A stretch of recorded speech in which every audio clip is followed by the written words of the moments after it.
Hello guys, स्वागत है आप सभी का आपके अपने YouTube channel GS from basics में। आज हम लेके आए हैं यूपी स्पेशल के शॉर्ट नोट्स वाली क्लास, जिसका आप सभी को बहुत इंतज़ार था। तो क्योंकि यूपी पुलिस का एग्ज़ाम है और यूपी स्पेशल का एक बहुत ही इम्पॉर्टेंट रोल है, तो इसको हमने कोशिश करी है कि हम कम से कम अगर देखा है शॉर्ट नोट्स में ज़्यादा से ज़्यादा इंपॉर्टेंट चीज़ें कवर करें। तो चलिए गाइस, जिनका भी एग्ज़ाम है उनके लिए भी और जिनका एग्ज़ाम नहीं है और उन्हें यूपी पढ़ना है और यूपी को अगर देखा जाए बहुत ही कम समय में और अच्छी तरीके से पढ़ना है, तो उस वीडियो को ज़रूर देखें। और गाइस, जिन्होंने अभी तक हमारे चैनल को सब्सक्राइब नहीं किया, हमारे चैनल को सब्सक्राइब करें।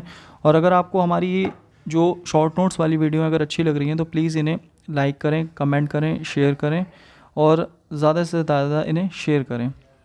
चलिए गाइस, फिर शुरू करते हैं हमारी वीडियो। तो यूपी स्पेशल में हमारी स्टार्टिंग, यूपी स्पेशल में अगर देखा जाए उत्तर प्रदेश की अगर बात आती है तो उत्तर प्रदेश गोंडवाना लैंड का भूभाग है। जैसे भारत हमारा गोंडवाना लैंड का भूभाग है, वैसे ही उत्तर प्रदेश अगर देखा है गोंडवाना लैंड का भूभाग है।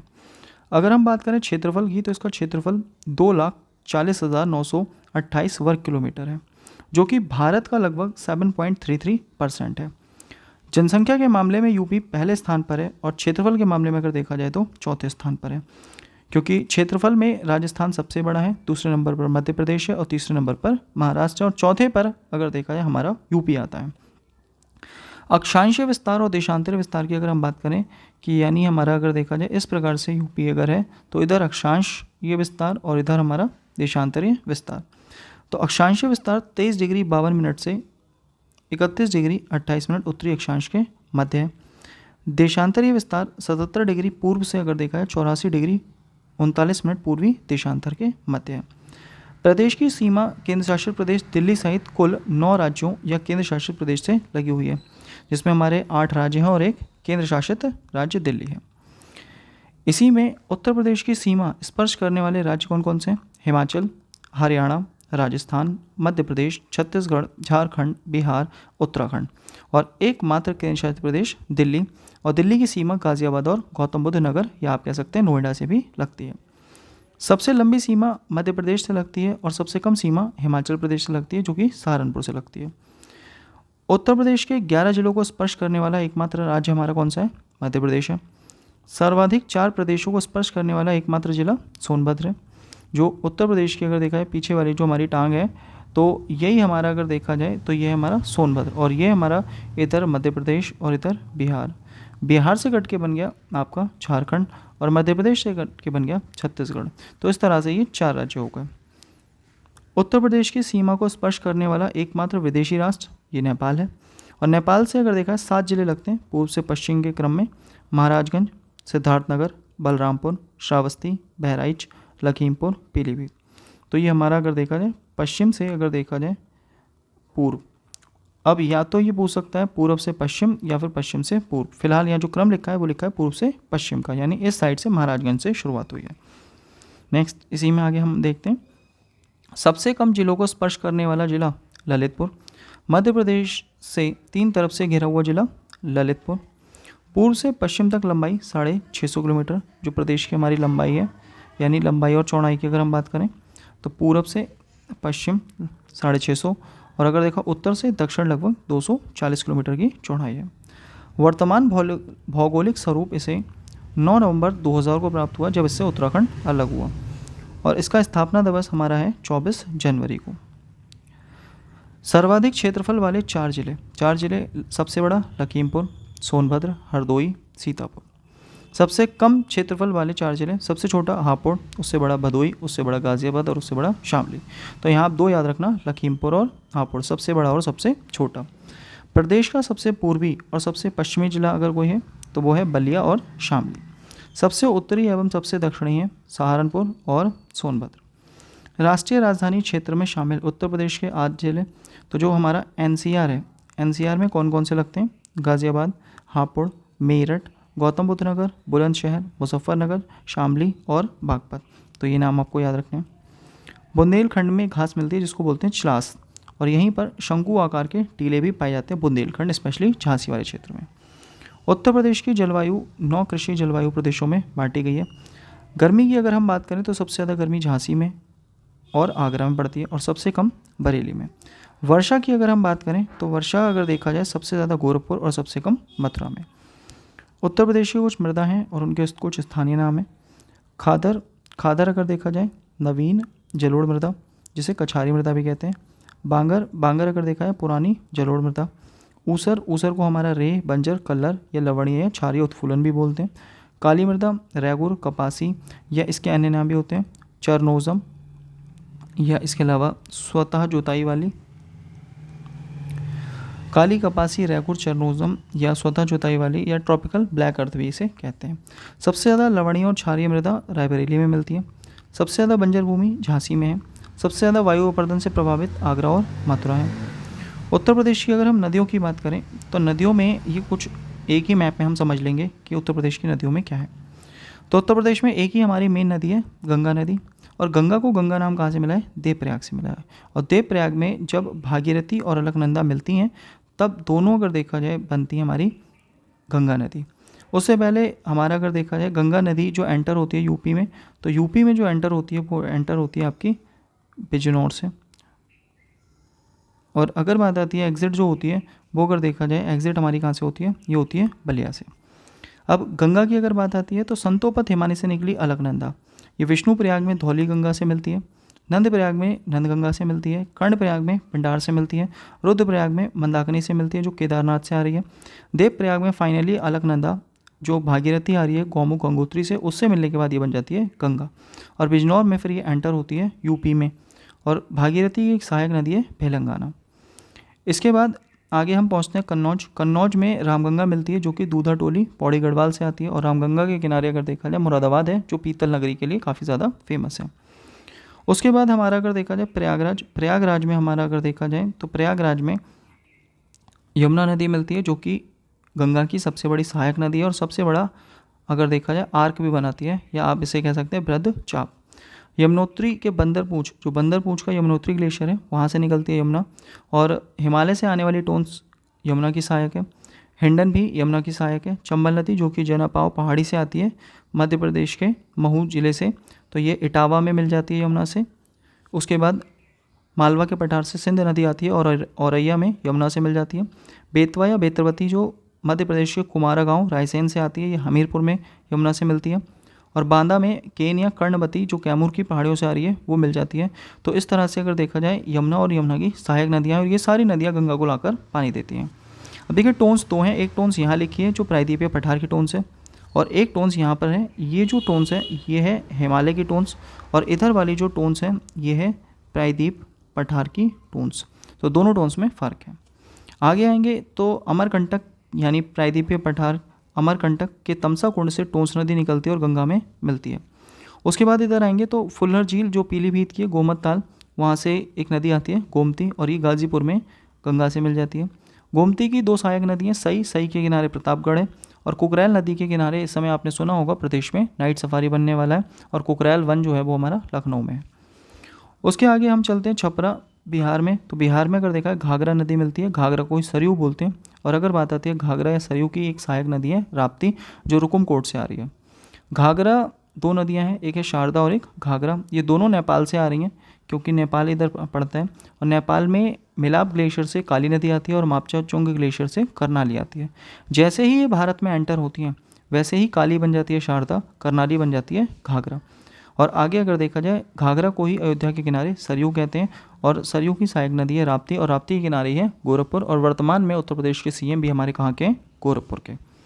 नेक्स्ट आगे हम चलते हैं पटना। पटना में अगर देखा जाए सोन नदी, जो सोन नदी इसकी रेत का कलर सुनहरा है इसीलिए इसका नाम पड़ गया सोन, और ये अमरकंटक के शेषाकुंड से निकल कर आ रही है और पटना के निकट जाकर गंगा से मिलती है। इसके आगे गंडक नदी, फिर कोसी नदी और महानंदा। गंडक को नारायणी या शालिग्रामी बोलते हैं क्योंकि नेपाल में इस नदी में नेचुरली गंडक नदी में शालिग्राम पाए जाते हैं, और शालिग्राम विष्णु यानी नारायण का रूप होते हैं, इसीलिए इसे नारायणी या शालिग्रामी कहते हैं। कोसी नदी 7 धाराओं से मिलकर बनी है, और इसकी जो मुख्य धारा है वो है अरुणा, ये भी नेपाल से आती है और इसे विहार का शोक कहते हैं। महानंदा, महानंदा गंगा की अगर देखा जाए अंतिम सहायक नदी है, इसके बाद आगे कोई सहायक नदी नहीं है। फिर पश्चिम बंगाल के फरक्का में पहुंच के ये दो भागों में टूट जाती है। एक बांग्लादेश में भागीरथी नाम से चला जाता है, दूसरा हुगली नाम से पश्चिम बंगाल में चला जाता है। और हुगली की एक सहायक नदी है दामोदर, जो छोटे नागपुर के पठार से आती है। और दामोदर की अगर हम बात करें तो ये हमारा पश्चिम बंगाल का शोक है। जैसे कोसी बिहार का है, वैसे ही दामोदर पश्चिम बंगाल का है। तो नदियों में अगर आपको और भी कोई डाउट आता है तो आप कमेंट करके पूछ सकते हैं। नेक्स्ट आगे हम चलते हैं। उत्तर प्रदेश की नदियों को 3 भागों में विभाजित किया जा सकता है। पहला, हिमालय से निकलने वाली, जैसे गंगा, यमुना, काली, शारदा, रामगंगा, घाघरा, गंडक, राप्ती। मैदानों से निकलने वाली, गोमती, वरुणा, पांडु, सई, ईशान। इसमें गोमती और हमारी सई दो इंपॉर्टेंट है, क्योंकि गोमती किनारे लखनऊ है और सई के किनारे प्रतापगढ़ है, और प्रतापगढ़ आमलों के लिए प्रसिद्ध है। प्रायद्वीपों से निकलने वाली, चंबल, बेतवा, केन, सोन, टोंस, कन्हार, रेहन। तो कुछ इसमें यमुना की सहायक हैं और कुछ डायरेक्टली जाकर गंगा में मिल जाती हैं। आगे आते हैं हम उत्तर प्रदेश की प्रमुख झीलें। तो प्रमुख झीलों में जैसे कीठम आगरा में, बड़ा ताल शाहजहाँपुर में, कुंद्रा समुद्रम उन्नाव में, टांडाधरी मिर्ज़ापुर, चित्तौरा झील बहराइच, सुरहा ताल बलिया, समसपुर रायबरेली, बल्हापारा कानपुर, औंधी ताल बनारस, रामगढ़ ताल गोरखपुर। इसके अलावा बरुआ सागर झांसी, गौर झील रामपुर, मदन सागर महोबा, बेला सागर महोबा, दरवन झील अम्बेडकर नगर, करेला झील लखनऊ, राधाकुंड मथुरा, राजा का बांध सुल्तानपुर, मोती झील कानपुर, शेखा झील अलीगढ़। दोस्तों इसमें हमने जो झीलें देखी हैं तो ये हमारी मेन झीलें ही हमने ऐड करी हैं इसमें। इसके अलावा और भी कई सारी झीलें हैं, लेकिन फिर भी एग्ज़ाम को देखते हुए इसमें हमने मेन झीलें ही ऐड करी हैं। आगे देखते हैं उत्तर प्रदेश के पक्षी विहार। पक्षी विहार में शहीद चंद्रशेखर आज़ाद या नवाबगंज पक्षी विहार ये उन्नाव में है, और ये अगर देखा जाए प्रदेश का सबसे पुराना पक्षी विहार है। तो ये इसकी विशेषता है। जयप्रकाश नारायण या सुरहताल बलिया में है। जयप्रकाश नारायण ने कांग्रेस समाजवादी पार्टी की स्थापना करी थी और ये बिहार के काफ़ी बड़े नेता थे, और इसीलिए इन्हें बिहार में लोक नायक के नाम से भी जाना जाता है। और पटना में जो हवाई अड्डा है वो इन्हीं के नाम पे है, जयप्रकाश नारायण अंतर्राष्ट्रीय हवाई अड्डा, और इनके नाम पर ही सुरहताल या इस झील का नाम है या पक्षी विहार का नाम है बलिया में। नेक्स्ट समसपुर रायबरेली, लाख बहुसी कन्नौज। लाख बहुसी की खासियत अगर हम बात करें तो ये प्रदेश का सबसे बड़ा पक्षी विहार है। ओखला गौतम बुद्ध नगर, बखीरा संत कबीर नगर, सांडी पक्षी विहार हरदोई, डॉक्टर BR अम्बेडकर पक्षी विहार प्रतापगढ़, शेखा झील पक्षी विहार अलीगढ़, समान पक्षी विहार मैनपुरी, सूर सरोवर आगरा और इटावा, पार्वती अरंगा गोंडा, विजय सागर महोबा, पटना पक्षी विहार एटा। और पटना पक्षी विहार अगर देखा जाए ये हमारे प्रदेश का सबसे छोटा है। तो प्रदेश का सबसे पुराना, सबसे बड़ा और सबसे छोटा, ये 3 तो आपको याद रखनी है। इसके बाद आती है प्रदेश के वन्यजीव विहार। तो हस्तिनापुर, मेरठ, हापुड़, बिजनौर, अमरोहा, मुजफ्फरनगर। तो आप देख सकते हैं कि ये प्रदेश का सबसे बड़ा हमारा वन्यजीव विहार है। चंद्रप्रभा चंदौली ये प्रदेश का प्रथम वन्यजीव विहार है। किशनपुर लखीमपुर में है, कतरनिया घाट बहराइच में, रानीपुर चित्रकूट में, महावीर स्वामी ललितपुर में, राष्ट्रीय चंबल या चंबल हमारा वन्यजीव विहार है आगरा और इटावा में, कैमूर वन्यजीव विहार मिर्ज़ापुर और सोनभद्र, सुहागी बरवा महाराजगंज, सुहेलवा बलरामपुर, कछुआ बनारस। तो ये हमारे अगर देखा है प्रमुख वन्यजीव विहार है। इसके अलावा प्रदेश में हमारे टाइगर रिजर्व हैं, जैसे अमनगढ़ बिजनौर में, दुधवा पीलीभीत यह हमारा लखीमपुर और पीलीभीत में भी है, और रानीपुर हमारा अगर देखा जाए चित्रकूट की तरफ देखने को मिलेगा। राष्ट्रीय जलीय जीव गंगा डॉल्फिन मिर्ज़ापुर और सोनभद्र में मिलती है, और इसको स्थानीय भाषा में सुइस भी कहा जाता है। उत्तर प्रदेश के कुछ प्राणी उद्यान है। प्राणी उद्यान यानी चिड़ियाघर। नवाब वाजिद अली शाह प्राणी उद्यान या जूलॉजिकल गार्डन ये लखनऊ में। कानपुर वाला कानपुर के नाम से कानपुर प्राणी उद्यान, या कभी कभी अगर नाम आ जाता है तो इसका नाम आ जाता है एलन फॉरेस्ट भी नाम आ जाता है, लेकिन अब इसका नाम कानपुर ही है, कानपुर प्राणी उद्यान। शहीद अशफाक उल्लाह खां गोरखपुर में, यह भी निर्माणाधीन है, काम चल रहा है, बन रहा है। इंग्लैंड में लॉन्ग लीड सफारी की तर्ज पर इटावा का लॉयन सफारी बना है। सिंगापुर की तर्ज पे लखनऊ के कुकरेल में नाइट सफारी बन रहा है, और ये करंट में काफ़ी ज़्यादा इंपॉर्टेंट है। ग्रेटर नोएडा में भी एक नाइट सफारी प्रस्तावित है। लखनऊ और कानपुर में तितली पार्क स्थित है। मयूर संरक्षण केंद्र वृंदावन मथुरा में स्थित है। उत्तर प्रदेश के कृषि तथ्य। अब कृषि के बारे में अगर हम देखें, आम का उत्पादन सबसे ज़्यादा लखनऊ, सहारनपुर, बुलंदशहर में होता है। गन्ने का उत्पादन सबसे ज़्यादा तराई क्षेत्र में होता है, जो उत्तर प्रदेश का तराई क्षेत्र है। अमरूद का उत्पादन सबसे ज़्यादा शाहजहाँपुर, फर्रुखाबाद में होता है। अफीम का उत्पादन बाराबंकी में होता है, लेकिन एकमात्र अफीम फैक्ट्री गाज़ीपुर में है। आम का निर्यात जोन लखनऊ और सहारनपुर में है। आम का प्रशिक्षण केंद्र लखनऊ में है। लंगड़ा आम बनारस का फेमस है। संतरा सहारनपुर का फेमस है। पान प्रयोग एवं प्रशिक्षण केंद्र महोबा में स्थित है। आंवले के लिए प्रतापगढ़, हल्दी के लिए बुंदेलखंड, आलू के लिए आगरा, स्टेम आम के लिए सहारनपुर, दशहरी के लिए मलियाबाद, यानी मलियाबाद जो है आपका लखनऊ ही है, लीची के लिए सहारनपुर। तो ये हमारे कृषि से संबंधित फेमस हैं, जहाँ जहाँ से जिन चीज़ों का उत्पादन ज़्यादा होता है। नेक्स्ट आता है हमारा उत्तर प्रदेश में परिवहन एवं संचार। तो सड़क परिवहन के में अगर हम मामले में बात करें तो उत्तर प्रदेश हमारा देश में दूसरे स्थान पर आता है। पहले नंबर पे महाराष्ट्र और तीसरे पे राजस्थान है। उत्तर प्रदेश से गुजरने वाले राष्ट्रीय राजमार्गों की कुल संख्या 88 है। इसमें सबसे लंबा राष्ट्रीय राजमार्ग हमारा NH-19 है। इसका पुराना नाम NH-2 था। ये दिल्ली से कोलकाता तक जाता था। अब इसका नाम बदलकर NH-19 हो गया है। ये क्वेश्चन इंपॉर्टेंट है और ये लास्ट टाइम अभी लेखपाल के पेपर में भी देखने को मिला था। नेक्स्ट है गंगा एक्सप्रेसवे, मेरठ से प्रयागराज तक है। इसकी आधारशिला शाहजहाँपुर में रखी गई और ये 593 किलोमीटर का है। पूर्वांचल एक्सप्रेस गाजीपुर से लखनऊ तक, इसका उद्घाटन सुल्तानपुर में हुआ था और ये 340 किलोमीटर लंबा है। यमुना एक्सप्रेसवे, इसका पुराना नाम ताज एक्सप्रेसवे है और ये ग्रेटर नोएडा और आगरा के बीच में। आगरा लखनऊ एक्सप्रेसवे लगभग 302 किलोमीटर का है। बुंदेलखंड एक्सप्रेसवे चित्रकूट से इटावा तक 296 किलोमीटर का है। गोरखपुर लिंक एक्सप्रेसवे गोरखपुर और आजमगढ़ को जोड़ता है। नेक्स्ट आता है इसी में हमारा रेल परिवहन। रेल परिवहन में अगर हम देखें तो उत्तर प्रदेश में पहली रेल जो चली थी वो 1859 में इलाहाबाद से कानपुर के बीच चली थी। उत्तर पूर्वी रेलवे का मुख्यालय गोरखपुर में स्थित है। उत्तर मध्य रेलवे का मुख्यालय प्रयागराज में है। प्रदेश में कुल रेल विभागों की संख्या 9 है। डीजल इंजन का कारखाना बनारस में है। सवारी डिब्बों का कारखाना लालगंज में है। पंडित दीनदयाल उपाध्याय मुगल सराय भारत का सबसे लंबा रेलवे यार्ड है और एशिया का सबसे बड़ा विद्युत लोको शेड भी है। विश्व का दूसरा सबसे लंबा प्लेटफॉर्म गोरखपुर है, जो कि पहला था, लेकिन वर्तमान में अगर देखा जाए आपने कर्नाटक के हुबली में सिद्धारूढ़ नाम से अगर देखा जाए जो बन गया है इस समय भारत का और विश्व का सबसे लंबा प्लेटफॉर्म। तो पहले गोरखपुर का नाम आता था, लेकिन अब अगर देखा जाए गोरखपुर दूसरे नंबर पे हो गया है। नेक्स्ट है गतिमान एक्सप्रेस, प्रदेश की पहली सेमी हाई स्पीड ट्रेन है जो आगरा से दिल्ली के बीच चलती है। नेक्स्ट है जल परिवहन। जल परिवहन में राष्ट्रीय राजमार्ग संख्या 1 हमारा जाता है यूपी में और यह प्रयागराज से हल्दिया तक है। गंगा नदी पर स्थित है। देश का सबसे लंबा जल मार्ग है और ये लगभग 1620 किलोमीटर लंबा है। नेक्स्ट आता है हमारा वायु परिवहन। इसमें हम कुछ हवाई अड्डों की बात करते हैं। जैसे हमारे प्रमुख हवाई अड्डे अमोसी या चौधरी चरण सिंह लखनऊ में है। लाल बहादुर शास्त्री या बाबतपुर बनारस में है। नोएडा इंटरनेशनल या ग्रीनफील्ड एयरपोर्ट जेवर एयरपोर्ट या इसको गौतम बुद्ध नगर या नोएडा में कह सकते हैं। मर्यादा पुरुषोत्तम श्री राम अंतर्राष्ट्रीय हवाई अड्डा अयोध्या। अब करंट में इसका नाम चेंज करके वाल्मीकि अंतर्राष्ट्रीय हवाई अड्डा कर दिया गया है, तो करंट वाला नाम भी आप याद रखें और पुराना नाम भी इसका याद रखें। बमरौली प्रयागराज में है। खेरिया आगरा में है। हिंडन गाज़ियाबाद में है। कल्याणपुर कानपुर में है। चकेरी कानपुर में। सरसावा सहारनपुर। महायोगी गोरखनाथ गोरखपुर में। BR अम्बेडकर मेरठ में है। राजीव गांधी राष्ट्रीय विमानन विश्वविद्यालय अमेठी में है और यह भारत की पहली एविएशन यूनिवर्सिटी है। नेक्स्ट आता है सूचना संचार की अगर बात करें तो भारत में पिन कोड प्रणाली की शुरुआत 1972 में हुई थी और भारत में सबसे पहले हवाई डाक सेवा 1911 में इलाहाबाद से नैनी के मध्य की गई थी।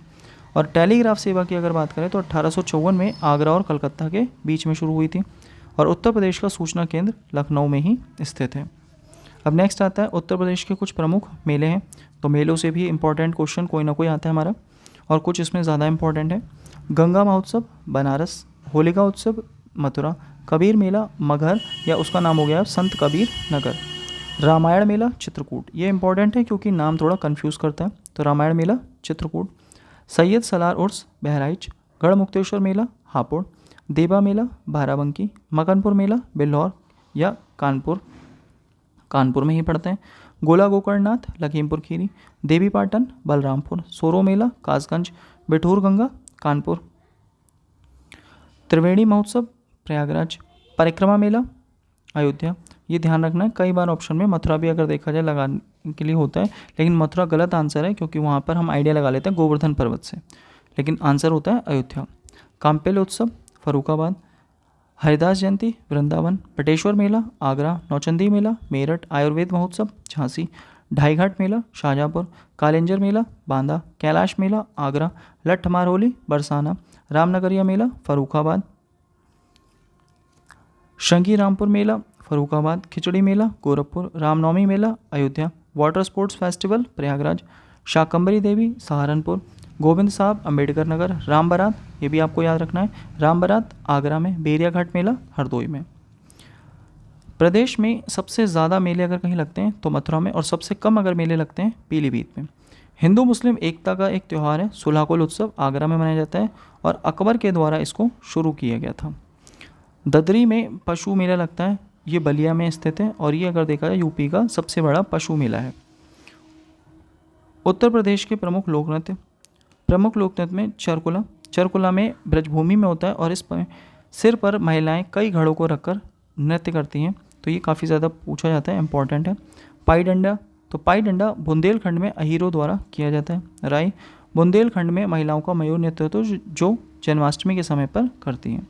दीपावली बुंदेलखंड में होता है। शोरा बुंदेलखंड में किसान समुदाय या कृषक समुदाय द्वारा होता है जब उनकी फसल कटती है। कर्मा मिर्ज़ापुर और सोनभद्र में होता है। चौरसिया जौनपुर में होता है। नटवरी पूर्वी उत्तर प्रदेश में होता है और इसमें जितनी भी खेल की मुद्राएं होती हैं। कार्तिक गीत बुंदेलखंड में होता है। धोबिया राग धोबी जाति द्वारा होता है। धीबर राग कहार जाति द्वारा होता है। उत्तर प्रदेश में सर्वाधिक प्रसिद्ध अगर कोई लोक नृत्य है तो वो है नौटंकी। नृत्य की कथक शैली उत्तर प्रदेश की देन है और अवध के अंतिम नवाब वाजिद अली शाह ने इसे प्रोत्साहित भी किया था। ये पॉइंट भी काफ़ी इंपॉर्टेंट है। नेक्स्ट है प्रमुख लोकगीत। पहला है रसिया। रसिया ब्रजभूमि में होता है और भगवान कृष्ण की उपासना के तरीके बताए गए। कजरी सावन के महीने में मिर्ज़ापुर में महिलाओं द्वारा गाया जाता है। आला बुंदेलखंड में आला उदल की वीरता की कथाओं की बात आती है। बेरहा बेरहा पूर्वांचल में है। उत्तर प्रदेश के वन की अगर हम बात करें तो उत्तर प्रदेश में पहली वन नीति 1952 में आई थी, दूसरी वन नीति 1988 में आई थी और वर्तमान में 2017 वाली वन नीति चल रही है। उत्तर प्रदेश में सबसे अधिक वन आवरण सोनभद्र में और सबसे कम भदोही में। सबसे अधिक सघन वन घने यानी सघन वन लखीमपुर में है। इसके अलावा अधिकतम वन क्षेत्र प्रतिशत वाले जिले सोनभद्र, चंदौली, चित्रकूट। न्यूनतम वन क्षेत्र प्रतिशत वाले जिले भदोही, मैनपुरी, देवरिया। तो ये तो बात आई है प्रतिशत में, अब बात आएगी क्षेत्रफल में कि अधिकतम वन क्षेत्रफल वाले सोनभद्र, लखीमपुर, मिर्ज़ापुर। न्यूनतम वन क्षेत्रफल वाले जिले भदोही, मऊ, मैनपुरी। तो यहाँ अगर देखा है पहले नाम तो कॉमन है सोनभद्र भदोही, लेकिन अगर परसेंटेज में पूछ रहा है तो चंदौली है और इधर अगर देखा जाए तो लखीमपुर है क्षेत्रफल में। और अगर बात आती है इधर हम देख रहे हैं तो मैनपुरी है और इधर मऊ है। तो ये इंपॉर्टेंट हो जाता है कई बार, क्योंकि यहाँ से जो क्वेश्चन आता है वो डाउटफुल वाला इसलिए हो जाता है कि उसमें ये नहीं समझ पाते कि उसने वन क्षेत्र प्रतिशत पूछा है या वन क्षेत्रफल पूछा है। नेक्स्ट है हमारा क्षेत्रफल की दृष्टि से प्रदेश का सबसे बड़ा जिला लखीमपुर, छोटा हापुड़। जनसंख्या की दृष्टि से सबसे बड़ा जिला गाजियाबाद, सबसे छोटा ललितपुर। साक्षरता सबसे ज़्यादा गौतम बुद्ध नगर में, सबसे कम श्रावस्ती में। जनसंख्या सबसे ज़्यादा प्रयागराज में, सबसे कम महोबा में। जनसंख्या भारत की कुल जनसंख्या का 16.5% कि यूपी अगर देखा जाए पूरे भारत की जितनी जनसंख्या उसमें 16.5% यूपी में ही निवास करते हैं। स्त्री पुरुष का अगर हम अनुपात देखें तो 912 प्रति 1000। जनसंख्या घनत्व तो 829 प्रति वर्ग किलोमीटर। जनसंख्या में दशकीय वृद्धि लगभग 20.2%। राजकीय भाषा हिंदी और उर्दू, और अगर देखा है उर्दू 1989 में शामिल की गई थी। राजकीय निशान मछली और तीर धनुष। राजकीय पुष्प पलाश या इसको ब्यूटिया मोनोस्पर्मा या टेशु भी कहते हैं। राजकीय वृक्ष अशोक या सीताशोक। उत्तर प्रदेश दिवस 24 जनवरी को। राजकीय पशु बारहसिंगा। राजकीय पक्षी सारस या क्रोंच। वर्तमान मुख्यमंत्री श्री योगी आदित्यनाथ। राज्यपाल श्रीमती आनंदीबेन पटेल। धर्म के अनुसार अगर हम जनसंख्या देखें तो सबसे ज़्यादा हिंदू, फिर मुस्लिम, फिर सिख और फिर ईसाई और फिर जैन और फिर बौद्ध। तो स्टार्टिंग के 3 आपको याद रखते हैं। कुल साक्षरता दर 67.7%। पुरुषों की साक्षरता दर 77.3%। स्त्रियों की साक्षरता दर 57.2%। नगरीय साक्षरता दर 75.1%। ग्रामीण साक्षरता दर 65.5%। प्रदेश में आर्थिक संभागों की क्षेत्र ये हमारे 4 हैं। मंडलों की संख्या 18 है, जिसमें नवीनतम अलीगढ़ है। जिलों की संख्या 75 है। नवीनतम जिले जो 3 हैं हमारे, हापुड़ पंचशील नगर, संभल भीमनगर, शामली प्रभुत्व नगर, ये हमारे नवीनतम हैं। नगरों की नगर संकुलन की संख्या 915, ग्राम पंचायतों की लगभग 58,189, तहसीलों की संख्या 351, विकासखंड हैं लगभग 826, नगर निगम है 17। तो ये आपको सभी याद रखने हैं, कुछ इंपॉर्टेंट हैं ये। प्रदेश का एकमात्र परमाणु विद्युत केंद्र नरौरा बुलंदशहर में। उत्तर प्रदेश की लोकसभा सीटें 80, राज्यसभा सीटें 31, विधानसभा सीटें 403, विधान परिषद के सदस्य 100। प्रदेश की सबसे पुरानी नहर पूर्वी यमुना नहर 1830 में थी, खोदी गई। प्रदेश की सबसे बड़ी नहर शारदा नहर है। प्रदेश का पहला ग्राम वन बेलहत्ती ग्राम है सोनभद्र में। उत्तर प्रदेश की प्रथम खनिज नीति दिसंबर 1998 में आई थी। यूरेनियम ललितपुर में मिलता है और बांदा में हीरा प्राप्त होता है। प्रदेश का सबसे बड़ा उद्योग हथकरघा है, कृषि के बाद सबसे बड़ा कृषि है, उसके बाद अगर कोई है तो हथकरघा। पहली चीनी मिल प्रतापपुर देवरिया में लगी। उत्तर भारत का मैनचेस्टर कानपुर को कहते हैं। भारत में स्टील रोलिंग मिल मुजफ्फरनगर में है। मॉडर्न कोच फैक्ट्री रायबरेली में। रेल पहिया कारखाना रायबरेली। बनारस लोकोमोटिव बनारस में है। टाटा मोटर्स लखनऊ में है। स्कूटर्स इंडिया लिमिटेड लखनऊ में। Indian poly fibres limited Barabanki. Vaidyanath Ayurvedic औषधि फार्म नैनी। Naini aerospace limited Prayagraj. आयुध उपस्कर कारखाना कानपुर। ब्रह्मोस प्रक्षेपास्त्र विनिर्माण केंद्र लखनऊ। अफीम कारखाना गाजीपुर। उर्वरक कारखाना आंवला बरेली। और दूसरा अगर देखा जाए फूलपुर प्रयागराज। अब ये दोनों ही इंपॉर्टेंट है क्योंकि अभी पीछे करंट में चर्चा में चल रहा था नैनो यूरिया का। तो उत्तर प्रदेश में जो पहला नैनो यूरिया संयंत्र लगा है तो वो फूलपुर में ही लगा है, और अगर दूसरा अगर लगेगा तो वो बरेली में लगेगा। तो इसीलिए दोनों चर्चा में थे, करंट में भी, तो ये आपको ध्यान रखना है। कृत्रिम रबड़ कारखाना Modinagar Ghaziabad. Bharat electronics limited Ghaziabad. Bharat heavy electricals limited Jhansi. Modern bakery Kanpur. Deep fridge meat plant Tundla Firozabad. Transformer factory Jhansi. Cement कारखाना चुर्क एवं डाला सोनभद्र में। नेक्स्ट भारतीय चमड़ा, ये भारतीय इधर आ जाएगा हमारा, भारतीय चमड़ा रंगाई एवं जूता संस्थान कानपुर। तेल शोधक कारखाना मथुरा, ये IOCL की रिफाइनरी है, मथुरा में स्थित है और इससे ताजमहल काफ़ी ज़्यादा प्रभावित हो रहा है। हिंडाल्को इंडस्ट्री रेणुकूट में है। कृत्रिम अंग निर्माण लिमिटेड कानपुर में। चमड़ा उद्योग केंद्र कानपुर। Electronic city Noida. चूड़ी उद्योग फिरोजाबाद। सूती वस्त्र उद्योग में प्रदेश तीसरे स्थान पर है। उत्तर प्रदेश का प्रमुख औद्योगिक नगर कानपुर। उत्तर प्रदेश में हेरिटेज आर्क 3 है, आगरा, लखनऊ और बनारस। राज्य ललित कला एकेडमी लखनऊ में। उत्तर प्रदेश संगीत नाट्य एकेडमी लखनऊ में। भारतेंदु नाट्य एकेडमी लखनऊ में। राष्ट्रीय कथक संस्थान लखनऊ। भारतीय कला भवन बनारस। भातखंडे संगीत संस्थान की स्थापना 1966 में। मोतीलाल नेहरू बाल संग्रहालय लखनऊ। तबला एवं सितार का आविष्कार अमीर खुसरो के द्वारा। Doctor Ambedkar institute of technology for handicapped, ये कानपुर में स्थित है। हृदय रोग संस्थान एवं JK कैंसर संस्थान कानपुर में स्थित है। अखिल भारतीय आयुर्विज्ञान संस्थान रायबरेली एवं गोरखपुर। उत्तर प्रदेश आयुर्विज्ञान विश्वविद्यालय सैफई। प्रदेश में डिम्ड विश्वविद्यालय की संख्या 7 है। प्रदेश में राज्य विश्वविद्यालय की संख्या 35 है। प्रदेश में केंद्रीय विश्वविद्यालय की संख्या 6 है।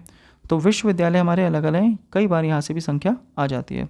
और निजी विश्वविद्यालयों की अगर बात करें तो लगभग 32 है। अब कुछ इंपॉर्टेंट वाले प्रदेश में स्थित केंद्रीय विश्वविद्यालय, जैसे अलीगढ़ मुस्लिम विश्वविद्यालय अलीगढ़ में है, इसकी स्थापना 1920 में हुई थी। BHU की अगर बात करें बनारस हिंदू विश्वविद्यालय, तो इसकी स्थापना 1916 में हुई थी बनारस में। बाबा साहब भीमराव अंबेडकर विश्वविद्यालय लखनऊ में स्थित है।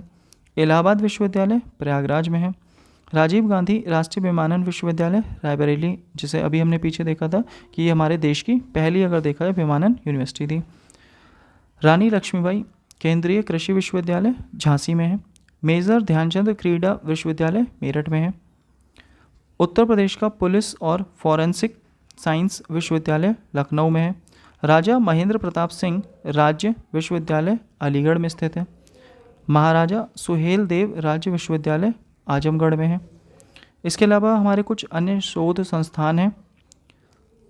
भारतीय विश्व विज्ञान अनुसंधान संस्थान लखनऊ में, राष्ट्रीय वनस्पति अनुसंधान संस्थान लखनऊ में, केंद्रीय औषधि संस्थान लखनऊ में, राष्ट्रीय सकरा संस्थान कानपुर में, भारतीय पशु चिकित्सा अनुसंधान संस्थान इज्जतनगर बरेली में, Indian institute of handloom technology Banaras में, राष्ट्रीय कृषि वानिकी अनुसंधान केंद्र झांसी, भारतीय गन्ना अनुसंधान संस्थान लखनऊ, केंद्रीय पक्षी अनुसंधान संस्थान इज्जतनगर बरेली, भारतीय दलहन अनुसंधान संस्थान Kanpur, Indian institute of vegetable research Banaras, Harishchandra अनुसंधान संस्थान प्रयागराज, केंद्रीय उपोष्ण बागवानी संस्थान लखनऊ में, भारतीय चारागाह एवं चारा अनुसंधान संस्थान झांसी में, Indian grain storage management and research institute Hapur में, केंद्रीय बकरी अनुसंधान संस्थान मथुरा में, भारतीय कालीन प्रौद्योगिकी संस्थान भदोही में, राजा टोडरमल सर्वेक्षण भूलेख प्रशिक्षण संस्थान हरदोई में। तो ये हमारे कुछ प्रमुख संस्थान हैं और यहाँ से भी क्वेश्चन अक्सर आपको देखने को मिल जाते हैं। नेक्स्ट है हमारे कुछ प्रमुख पार्क और सिटी, जैसे डिफेंस पार्क कानपुर, झांसी, आगरा और लखनऊ, एरोस्पेस पार्क लखनऊ, कानपुर, आगरा, मेरठ, नोएडा। रक्षा औद्योगिक गलियारा नोड्स कहाँ पर हैं? अलीगढ़, आगरा, झांसी, चित्रकूट, कानपुर और लखनऊ। क्षेत्रीय साइंस सिटी लखनऊ में है, नॉलेज पार्क ग्रेटर नोएडा में है, data centre park greater Noida में है, टॉनिका सिटी गाजियाबाद में है, ट्रांस गंगा सिटी उन्नाव में है, सरस्वती हाईटेक सिटी प्रयागराज में है, trans Delhi signature city Ghaziabad. ये इंपॉर्टेंट है क्योंकि ये नाम कंफ्यूज करता है कि दिल्ली भी ऑप्शन में हो सकता है, लेकिन ये है कहाँ? गाजियाबाद में। दिव्यापुर प्लास्टिक पार्क औरैया में है, या प्लास्टिक सिटी भी दिव्यापुर औरैया को ही कहते हैं। लेदर पार्क आगरा में है, लेकिन अगर बात आती है मेगा लेदर पार्क तो ये कानपुर में स्थित है। टेक्सटाइल पार्क लखनऊ और हरदोई में है। टेक्सटाइल और होजरी पार्क ये कानपुर में है। साइंस पार्क संडीला और हरदोई और लखनऊ में। Leather technology park Bantara Unnao. देखिए leather park, mega leather park और लेदर टेक्नोलॉजी पार्क तीनों अलग अलग हैं, तो ये आपको ध्यान रखना है, ये कई बार क्वेश्चन पूछ लेते हैं। परिधान पार्क टॉनिका सिटी गाजियाबाद नोएडा में। Mega food park Baheri Bareilly में, मिर्ज़ापुर और मथुरा 3 जगह पर है। मसाला पार्क रायबरेली में है। Patanjali food and herbal park greater Noida में है। Food and agro park Barabanki, Banaras, Gorakhpur, Saharanpur में है। साइबर सिटी कानपुर में। ये क्वेश्चन आया हुआ है लेखपाल वाले एग्जाम में, साइबर सिटी पूछा गया था। जय प्रौद्योगिकी पार्क लखनऊ में है। इलेक्ट्रॉनिक सिटी नोएडा में है, ये भी क्वेश्चन आया हुआ है एग्जाम में, पूछा गया है। थीम पार्क आगरा में है। Medi city Chakganjaria Lucknow. पेव city Ghaziabad. Toy city Greater Noida. Buddha theme park Sarnath Banaras. Solar city Agra, Prayagraj, Moradabad. Perfume park Kannauj. तो ये कुछ हमारे पार्क थे जो इम्पोर्टेंट है काफ़ी। उत्तर प्रदेश की जनजातियाँ, अब जनजातियों की बात करें तो यहाँ से भी इम्पोर्टेंट क्वेश्चन आ जाते हैं। 2011 की जनगणना के अनुसार सबसे बड़ा समूह अगर कोई है यूपी में तो वो है गोंड समूह। इसके बाद खरवार और उसके बाद थारू। तो ये 3 है हमारे। पहले नंबर पे गोंड है, दूसरे पर खरवार है और तीसरे पे थारू है। जालौन और अयोध्या में एक भी जनजाति नहीं है, जबकि सबसे ज़्यादा जनजातियाँ सोनभद्र में। थारू जनजाति जो कि सबसे इंपॉर्टेंट और सबसे मेन है, इसी से ज़्यादातर क्वेश्चन आते हैं। ये गोरखपुर के तराई भाग में रहती है और ख़ुद को किरात वंशीय कहते हैं, क्योंकि ये अपने आप को रावण का वंशज बताते हैं। और ये दिवाली को शोक पर्व के रूप में मनाते हैं। इनमें बदला विवाह की प्रथा चलती है और इनकी शिक्षा के लिए लखीमपुर में एक महाविद्यालय भी खोला गया है और इनके द्वारा बजहर नामक एक पर्व मनाया जाता है। जौनासारी, इनके प्रमुख उत्सव विक्सु और पांचोई हैं और इनका प्रमुख नृत्य अंडे कंडे है।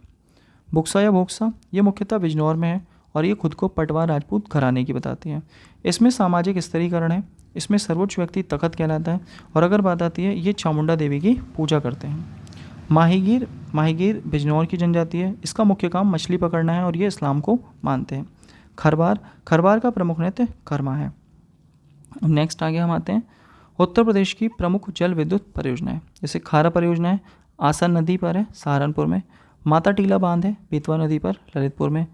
चित्रौरा बांध है गंगा नदी पर मुजफ्फरनगर में। राजघाट बांध है बेतवा नदी पर ललितपुर में। रेहन बांध रेहन नदी पर सोनभद्र में। उत्तर प्रदेश के प्रमुख ताप विद्युत संयंत्र अनपरा सोनभद्र में, ओबरा सोनभद्र में, हरदुआगंज अलीगढ़ में है, जवाहरपुर एटा में है, पनकी कानपुर में, परीक्षा झांसी में है। यहाँ से क्वेश्चन जो आपका आरओ वाला पेपर हुआ था, आरओ वाले पेपर में यहाँ से क्वेश्चन देखने को मिला था। नेक्स्ट, उत्तर प्रदेश राष्ट्रीय ताप विद्युत निगम सिंगरौली, सिंगरौली सोनभद्र, रिहंद सोनभद्र, दादरी गौतम बुद्ध नगर ऊंचाहार, रायबरेली में, टांडा अम्बेडकर नगर में, दिबियापुर औरैया में है। तो ये राष्ट्रीय हैं हमारे। ऊपर वाले वो हमारे राज्य सरकार के हैं और ये अगर देखा जाए केंद्र सरकार द्वारा संचालित हैं। इन्हें हम एनटीपीसी भी कहते हैं, यानी national thermal power corporation. Next, प्रमुख दर्शनीय स्थल भगवान बारह मंदिर सोरोकासगंज में है, रूमी दरवाज़ा लखनऊ में है, नैमिषारण्य सीतापुर में है, आनंद भवन प्रयागराज में, कड़क शाह बाबा की मज़ार कौशाम्बी में, कनक भवन अयोध्या में, जेके टेम्पल कानपुर में, बाबा सोमनाथ जी का मंदिर देवरिया में, दशावतार मंदिर देवगढ़ ललितपुर में, लाडली जी का मंदिर मथुरा में, भीतरगांव का मंदिर कानपुर में, शाकंबरी देवी मंदिर सहारनपुर, विंध्यवासिनी मंदिर मिर्ज़ापुर। नेक्स्ट है आगे हमारे लोधेश्वर महादेव बाराबंकी, मुगल घाट फरुखाबाद, रघुनाथ मंदिर मेरठ, जायसी स्मारक रायबरेली, अशफाकुल्ला खां मजार शाहजहाँपुर, चीनी मंदिर श्रावस्ती, कामतगिरी पर्वत चित्रकूट, कालिंजर दुर्ग बांदा, सीताकुंड सुल्तानपुर, सीतामढ़ी भदोही। नेक्स्ट आगे आते हैं हमारे इसमें 84 गुम्बद कालपी जालौन में, शुक्रताल मुजफ्फरनगर, विक्टोरिया हॉल घंटाघर हरदोई, शेख सलीम चिश्ती का मकबरा फतेहपुर सीकरी, इमामबाड़ा या छतर मंजिल लखनऊ में, लाल दरवाज़ा जौनपुर में, हाजी बारिस अली शाह की दरगाह देवा शरीफ बाराबंकी, सैयद सलार मसूद गाजी की दरगाह बहराइच में, दधीची आश्रम सीतापुर में, कनक भवन अयोध्या में, माता राजराजेश्वरी मंदिर उन्नाव में, बाल संग्रहालय कन्नौज में, भारत कला भवन बनारस में, लाल बहादुर शास्त्री स्मृति संग्रहालय बनारस में, डॉक्टर BR अम्बेडकर संग्रहालय एवं पुस्तकालय रामपुर में, इंदिरा गांधी नक्षत्रशाला लखनऊ में, वीर बहादुर सिंह नक्षत्रशाला गोरखपुर में, आर्यभट्ट नक्षत्रशाला रामपुर में, इसका पुराना नाम था BR अम्बेडकर नक्षत्रशाला, और ये एशिया की पहली थी जो डिजिटल तकनीक पर चलती थी। तो एशिया की पहली डिजिटल तकनीक पर आधारित आर्यभट्ट नक्षत्रशाला है। तो गाइस ये था हमारा पूरा यूपी स्पेशल। तो यूपी स्पेशल अगर देखा जाए तो ये कोशिश की गई है कि एक ही वीडियो में हमारा पूरा कंप्लीट हो गया है। तो इसीलिए गाइस अगर जो जिनका भी एग्ज़ाम है या जो भी अगर देखा है तैयारी कर रहे हैं, इस वीडियो को अगर पूरा देखा है तो देखने के बाद इसके आप नोट्स ज़रूर बना लीजिएगा, क्योंकि पूरी यूपी पढ़ने से अच्छा है इसमें आपको मेन चीज़ें हाईलाइट करा दी गई है और ये काफ़ी जल्दी अगर देखा जाए आप इन चीज़ों को रिवाइज़ कर सकते हैं। तो मुश्किल से आपके ये 2 पेज के नोट्स बनेंगे, तो आप इन 2 पेजों को कभी भी अगर देखा जाए रिवाइज़ कर सकते हैं, क्योंकि इनमें सभी मोस्टली अगर देखा है इंपॉर्टेंट वाली ही बातें छाँट के लिखी गई हैं। तो गाइस अगर वीडियो अच्छी लगे तो प्लीज़ वीडियो को ज़्यादा से ज़्यादा लाइक करें, शेयर करें, कमेंट करें, और अगर चैनल को अभी तक आपने सब्सक्राइब नहीं किया तो प्लीज़ चैनल को सब्सक्राइब करें और आगे भी अगर देखा फॉरवर्ड करके सब्सक्राइब करवाएं। Thank you guys, thanks for watching.